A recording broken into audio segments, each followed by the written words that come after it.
What about a place like the Time Warner Center, a place that I find fascinating? I really like hanging out there. And I came from Ohio and malls and just hated the mall experience, but for some reason that's a really attractive space to me. Does that count as public space, even though it's privately owned, Michael? I certainly think that it does, and the kind of exchanges that people have in those places are very much like the kind of things that people do in all sorts of outdoor places that are, not inside of a building. But I think that there are thousands of things happening when, lots of people are together in a public space. There's just the pleasure of seeing other people. There's the sense of animation and vibrancy that comes from being around people. There are people being active, there are people being not active. I mean, I think that the nature of public space is ultimately the ultimate expression of democracy and what we believe in, and it's very challenging. It's not easy when you when you make territory available to everybody, but it's really worth the battle. It's worth the effort that goes into it.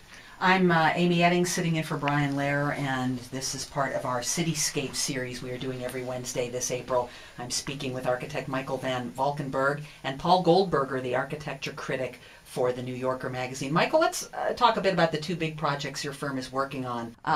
We don't tend to think of water as part of public space. All the promenades in Manhattan, when they showcase the water, you can't physically interact with it.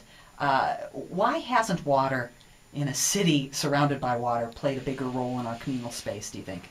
Well, part of it is that we've had very different uses of water. I mean, it's a friend of mine, Ken Greenberg, talks about the retreat of the industrial glacier with respect to why the opportunity to make a park has happened on the East River. I mean, that was a port for shipping, and then the nature of shipping changed and the size of boats increased to such a degree that they actually could no longer access the piers where Brooklyn Bridge Park is created. That kind of shipping now is principally across the way over in New Jersey. So I think one of the reasons is that we use the water very differently, and although of course in the beginning the water around New York City was unbelievably pristine, in much of the history of the city it's been something quite short of that. Right. And that's also changing now. The quality of water is changing.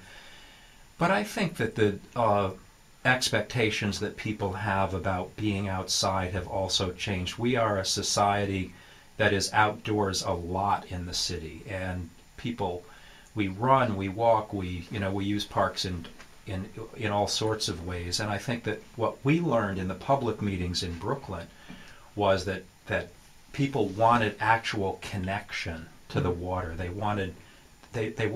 We actually sometimes refer to Brooklyn Bridge Park as the watery edge, because the design is very much about taking away the deteriorating bulkheads and changing that gradient so that you can actually put kayaks. We're creating a safe water area with a wave attenuating system, so there'll be 10 acres of the East River where somebody with moderate kayaking skills can actually in the park access the water. So we heard this in the public process, that people wanted to feel that water.